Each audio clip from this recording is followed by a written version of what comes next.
तो दोस्तों, जो लोग इस सीरीज का पहला पार्ट देख चुके हैं वो टाइम स्किप करके सीधे सेकंड एपिसोड से शुरू कर सकते हैं। टाइम स्किप की पूरी जानकारी आपको डिस्क्रिप्शन में मिल जाएगी और जो लोग नए हैं वो कहानी को शुरू से देख सकते हैं।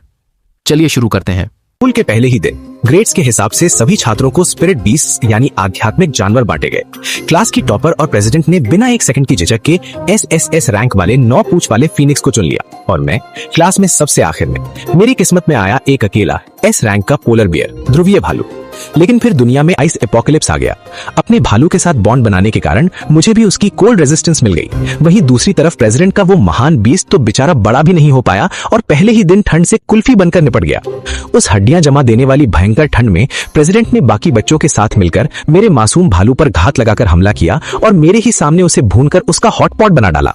मैं उस सदमे से इतना टूट गया कि मैंने वहीं खून की उल्टी की और मौके पर ही मेरी मौत हो गई। लेकिन जब मैंने दोबारा अपनी आंखें खोली तो मैं वापस अतीत में उसी दिन आ चुका था जब स्पिरिट बीस्ट्स बांटे जा रहे थे। मैं बस पिछली बार की तरह अपने भालू को उठाने ही वाला था कि अचानक क्लास प्रेसिडेंट चीख पड़ी। वो भागती हुई मेरे पास आई। उसके हाथ में एक छोटा सा सफेद लोमड़ी का बच्चा था। बिना कुछ कहे उसने उसे मेरे हाथों में थमा दिया। फिर उसने झट से बक्से में हाथ डाला और मेरे उस बेचारे अकेले पोलर बियर को उठा लिया। ये लोमड़ी तुम्हारी है, मुझे ये भालू चाहिए। पूरी क्लास हक्की बक्की रह गई। यहाँ तक कि होमरूम टीचर भी हैरान थी क्योंकि वो सफेद लोमड़ी उस पूरे बैच का सबसे दुर्लभ जानवर थी। 80% प्राचीन ब्लड लाइन प्योरिटी, मेरे उस मामूली से 20% वाले पोलर बियर से कहीं ज्यादा ताकतवर। टीचर ने लियो रुयान को किनारे खींचा। अपने बॉन्डेड बीस्ट को चुनना कोई मजाक नहीं है, इसका सीधा असर तुम्हारे भविष्य की ग्रोथ पर पड़ेगा। लियो रुयान ने अपना निचला होंठ चबाया, अपनी आंखें बड़ी बड़ी और मासूम बनाई और एकदम सीधे मुंह बोली, ज़्याओ यू को इस लोमड़ी की मुझसे ज्यादा जरूरत है। मैं तो किसी भी जानवर के साथ बॉन्ड बना लूं, मेरी ग्रोथ तेजी से ही होगी। लेकिन ज़्याओ यू का टैलेंट एवरेज है। अगर वो इतने कमजोर भालू के साथ फंस गया तो उसकी तो पूरी जिंदगी ही बर्बाद हो जाएगी। पूरी क्लास तालियों की गड़गड़ाहट से गूंज उठी। टीचर ने भी पूरी सहमति में सिर हिलाया और मुझे घूरते हुए बोली, तुम वहां बुद्ध बने क्यों खड़े हो? जाकर लियो रुयान का शुक्रिया अदा करो। मैंने 2-3 बार पलकें झपकी और वो लोमड़ी वापस उसकी तरफ बढ़ा दी। नहीं शुक्रिया, मुझे असल में भालू ही पसंद है। लियो रुयान की आंखों में घबराहट साफ दिखी। उसने भालू को सीने से कस लिया। ज़्याओ यू, मुझे मत आजमाओ, मैं सच में बदलना चाहती हूँ। मैं उसके झांसे में नहीं आने वाला था। मैं बिल्कुल उसके चेहरे के करीब गया। मेरा भालू मुझे वापस दो। लेकिन इससे पहले कि मैं अपनी बात पूरी कर पाता, खचाक, किसी चीज ने मेरे दाहिने हाथ पर जोर से काट लिया। मैंने नीचे देखा, वो वही छोटी सफेद लोमड़ी थी। मेरे घाव से चटक लाल रंग का खून बाहर रिसने लगा और फिर उस लोमड़ी ने अपनी जीभ बाहर निकाली और मेरी त्वचा को चाटने लगी। मुझे एक अजीब सी झुरझुरी महसूस हुई। मुझे एक सफेद लोमड़ी ने जबरदस्ती बॉन्ड कर लिया था और वो भी कोई मामूली बॉन्ड नहीं बल्कि एक ब्लड कॉन्ट्रैक्ट, खून का सौदा, जीवन और मृत्यु का एक साथ बंधन। पूरी क्लास मुझ पर हूटिंग करने लगी। कुछ चिल्लाए कि लोमड़ी वापस कर दो, बाकी अपने जानवरों को बॉन्ड करने में लग गए। मेरे साथ कॉन्ट्रैक्ट पक्का करते ही वो लोमड़ी चक्कर खाकर मेरी बाहों में गहरी नींद सो गई। लाल चेहरे के साथ मैं सबकी बकवास सुनता रहा, लेकिन उन्हें ये नहीं पता था कि असल में मैं इस लोमड़ी को एक आंख नहीं सुहाता था। बॉन्ड होने के बाद अपना ईगो निगलकर चुपचाप अपनी सीट पर वापस जाने के अलावा मेरे पास कोई चारा नहीं था। सिर्फ मैं जानता था कि ये सो कॉल्ड कीमती लोमड़ी सिर्फ आधे महीने में एक पूरी तरह से बेकार मरी हुई बोझ में बदल जाने वाली है। रुको, सिर्फ मैं नहीं, लियो रुयान भी ये बात जानती थी। जिस पल उसने वो लोमड़ी छोड़ी और मेरे भालू के लिए मुझसे लड़ी, मुझे समझ आ गया था कि मेरी तरह उसका भी पुनर्जन्म हुआ है। पिछली जिंदगी में प्रलय आने पर तापमान -50 डिग्री हो गया था। हाई ब्लड लाइन वाले बीस्ट्स बहुत धीरे बड़े होते हैं, इसलिए वो दूध पीती लोमड़ी उसी दिन ठंड से जमकर मर गई। लेकिन मेरा भालू बड़ा हो चुका था और उसकी वजह से मैं उस प्रलय में सबसे ज्यादा ठंड सहने वाला इंसान बन गया था। लियो रुयान ये देखकर पागल हो गई थी। जब मेरा भालू उसका बीस्ट बनने के लिए नहीं माना तो उसने अफवाह फैला दी कि पोलर बियर का मांस खाने से कोल्ड रेजिस्टेंस मिलती है और फिर उसने लोगों की भीड़ के साथ मिलकर मुझ पर और मेरे भालू पर घात लगाई, मुझे मार डाला और हमें खा लिया। मैं भारी मन से अपने भालू को घूर रहा था। मुझे ठंड सहने की शक्ति खोने का दुख नहीं था, बल्कि ये सोचकर दिल टूट रहा था कि मेरी मासूम भालू लियो रुयान जैसी डाइन के पास फंस गई है। क्या वो उसे खाना भी देगी? लेकिन तभी उस भालू ने धीरे से सिर घुमाया और सीधा मेरी आंखों में देखा। एकदम परफेक्ट आई कांटेक्ट। और वो छोटा सा भालू जो अभी एक खिलौने से ज्यादा बड़ा नहीं था, उसने मुझे देखकर पलकें झपकी। 1 बार नहीं, 3 बार नहीं, ठीक 2 बार। Blink blink. Oh my god, 2 बार पलकें झपकना, ये तो पिछली जिंदगी में हमारा सीक्रेट सिग्नल था, जिसका मतलब था टेंशन मत ले, मैं संभाल लूंगी। ओ माय गॉड, वो मुझे बता रही थी कि उसका भी पुनर्जन्म हुआ है। मैंने लियो रुयान की तरफ देखा और मन ही मन उसे गुड लक कहा। बेटा, अब तुम्हें किस्मत की बहुत जरूरत पड़ने वाली है। सिर्फ इसलिए कि एक भालू देखने में गुलू मुलू और शरीफ लगता है, इसका मतलब ये बिल्कुल नहीं कि वो असल में शरीफ है। मैंने अपने भालू के साथ नजरों ही नजरों में बात कर ली। तभी मेरी उंगली पर किसी गर्म और मुलायम चीज ने जोर से पकड़ बनाई। मेरी बेकार सफेद लोमड़ी अब जाग चुकी थी। तभी एक आवाज गूंजी, नखरेबाज और घमंडी, लेकिन एक बच्चे जैसी कोमलता के साथ। इंसान, मैंने उस सफेद लोमड़ी को उंगली से पोक किया। क्या तुम सच में बोल सकती हो? उसने एक तिरस्कार भरी गहरी सांस छोड़ी, हम्फ, और बड़ी आलस से मेरी बाहों में पसर गई। उसे देखकर मेरे दिमाग में बस एक ही ख्याल आया, मुझे लगता है मुझे इसे सिर्फ सफेद लोमड़ी नहीं बुलाना चाहिए, मुझे इसे योर मैजेस्टी बुलाना चाहिए। मेरा नाम लिन वान है और अगर तुम चाहो तो मुझे योर मैजेस्टी यानी महारानी जी बुला सकते हो। मैंने उसके सिर पर हल्के से उंगली मारी। बच्ची, तुम्हें इतना एक्स्ट्रा होना किसने सिखाया? क्लास में आगे की तरफ टीचर समझा रही थी कि बॉन्डिंग एरे कैसे बनाया जाता है। ज्यादातर स्पिरिट बीस्ट स्वभाव से बहुत अभिमानी होते हैं, इसलिए आमतौर पर इंसानों को ही बॉन्ड शुरू करना पड़ता है। मैं बस वहां सन्न बैठा था। अगर मैंने खुद अपनी आंखों से ना देखा होता तो मैं कभी यकीन नहीं करता कि एक इतनी ऊंचे दर्जे की घमंडी सफेद लोमड़ी ने खुद आगे बढ़कर मेरे साथ जबरदस्ती बॉन्ड बना लिया है। लिन वान, मैंने धीरे से पूछा, तुमने खुद से मेरे साथ बॉन्ड क्यों बनाया? लिन वान ने अपनी नाक सिकोड़ी। उस लड़की में से बदबू आती है। लियू रुयान सच में पूरे स्कूल की सबसे पॉपुलर लड़की थी। लड़के हमेशा कहते थे कि उसमें से बहुत अच्छी महक आती है, लेकिन लिन वान को यह सब बकवास लग रहा था। वो इसलिए क्योंकि वो सब अंधे हैं, उन्हें एक सड़ी हुई आत्मा की बदबू नहीं आती। मैंने उसे चढ़ाया, तो फिर मेरे बारे में क्या ख्याल है? उसने अपना चेहरा मेरे सीने में और गहराई से छुपा लिया, एकदम कूल बनने का नाटक करते हुए बोली, तुम ठीक हो, सच कहूं तो थोड़े स्वीट हो। तभी मेरे दिमाग की बत्ती जल गई। मुझे समझ आ गया कि लिन वान ने मेरे साथ जबरदस्ती बॉन्ड क्यों बनाया था। जब आप केक का एक ऐसा टुकड़ा हो जिसे कूड़ेदान में फेंका जाने वाला हो तो आप वहां से भाग लेते हैं। पिछली जिंदगी में जब मैं बोर हो जाता था तो मैं उसके कान खींच लेता था या उसके पेट में उंगली चुभाता था। लिन वान इतना तंग आ जाती थी कि उसकी आंखों में आंसू आ जाते थे और वो मुंह फेर लेती थी। मुझसे पूरी तरह से पक चुकी थी। इस बीच क्लासरूम में लियू रुयान ने सबसे पहले अपना बॉन्डिंग एरे बनाना खत्म कर लिया। उसके चेहरे पर एक घमंडी सी मुस्कान थी जब उसने मेरी भालू के साथ बॉन्ड शुरू किया। वो जादुई एरे भालू के चारों तरफ लिपट गया और तेजी से घूमने लगा। लेकिन भालू ने चुपचाप अपनी स्पिरिचुअल एनर्जी का इस्तेमाल किया और उस एरे में दो बहुत ही छोटे बदलाव कर दिए।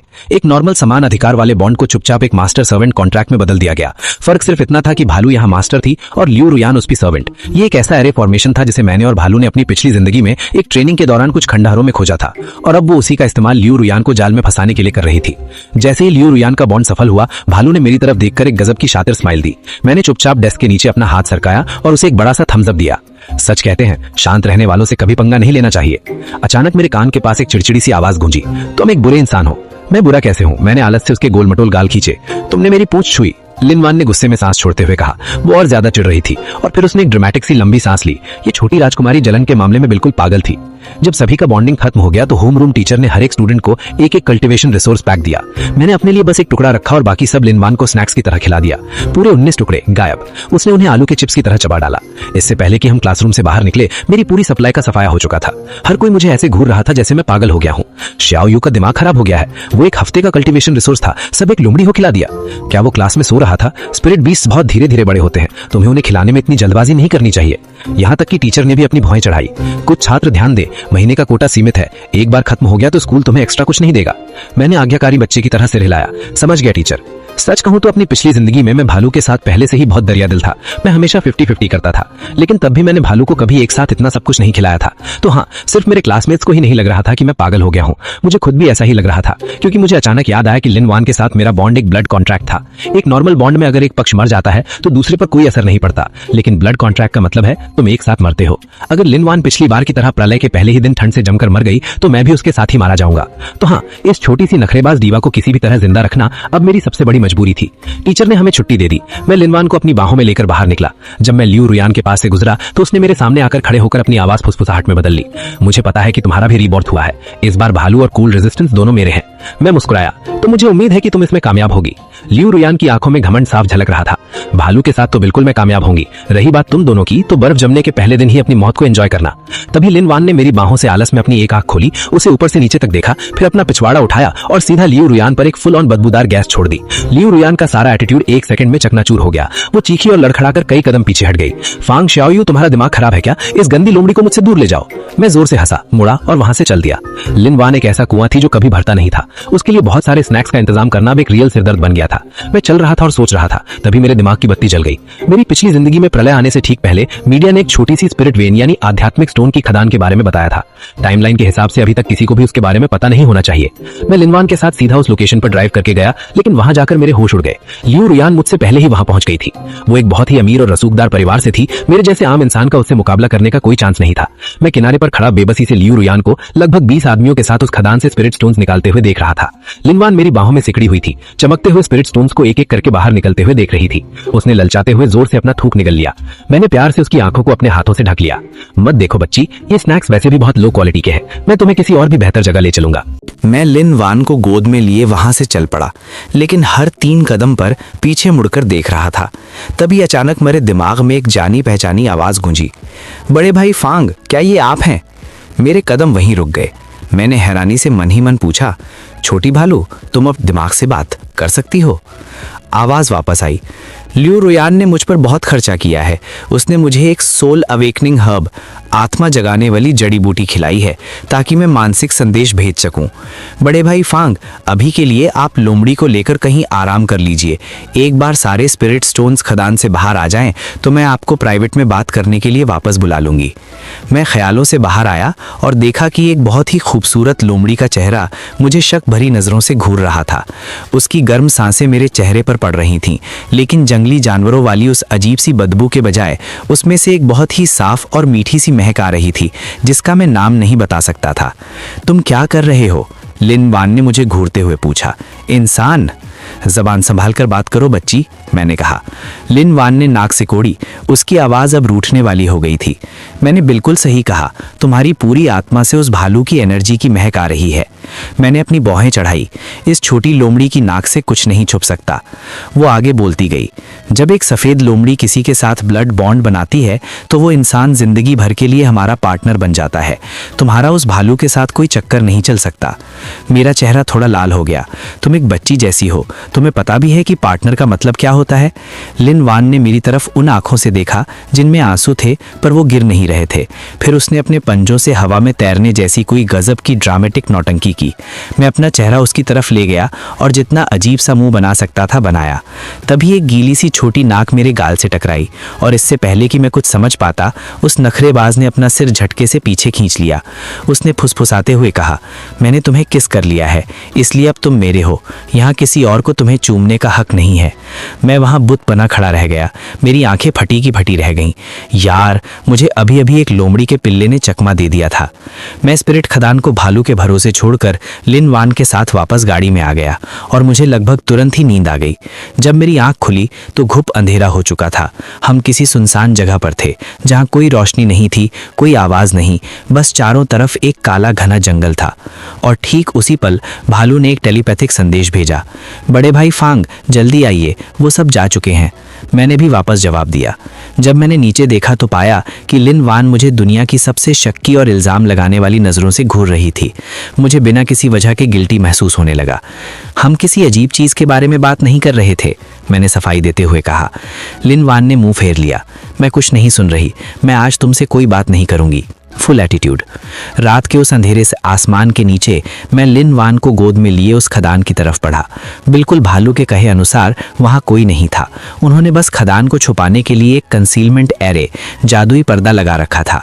लिन वान साफ तौर पर जानने के लिए मर रही थी कि मैं यहाँ क्यों आया हूँ, लेकिन क्योंकि उसने ऐलान कर दिया था कि वो मुझसे बात नहीं करेगी, इसलिए वो जिद्दी बनकर मुंह फुलाए रही। एक पल बाद भालू ने उस जादुई पर्दे को हटाया और अपना सिर बाहर निकाला। बड़े भाई फांग, यहाँ आइए। मेरी बाहों में बैठी लिन वान ने जैसे ही भालू को देखा, उसने तुरंत अपने दांत निकाल लिए और भालू को दुनिया की सबसे खतरनाक नजरों से घूरने लगी। मैंने झट से लिन वान के मुंह पर हाथ रख दिया और भालू को एक शर्मिंदगी भरी स्माइल दी। ये थोड़ी नखरेबाज है। भालू खुशी खुशी हमें अंदर ले गई। कोई बात नहीं बड़े भाई फांग, आप बहन पर इतना गुस्सा मत कीजिए। मेरा हाथ अभी भी लिन वान के मुंह पर था, लेकिन उसकी आवाज सीधे मेरे दिमाग में फट पड़ी। मुझे छोड़ो, मैं इसे काटने वाली हूँ। आज तो मैं इसे पक्का काटूंगी। शियाओ यू, मुझे मत रोको। तुम कैसे इंसान हो जो किसी और के पीछे छुपते हो? मुझे छोड़ो, आज मैं इसका काम तमाम कर दूंगी। मैंने भालू के चारों तरफ चमकने वाली स्पिरिचुअल एनर्जी की तेज आभा देखी। तो फिर ठीक है, जाओ। ये कहते हुए मैंने लिन वान को सीधा जमीन पर टपका दिया। लिन वान जमीन पर गिरी और झटके से पलटी। वो सच में मुझे अविश्वास से घूर रही थी। उसे सच में यकीन नहीं हो रहा था कि मैंने उसे छोड़ दिया है।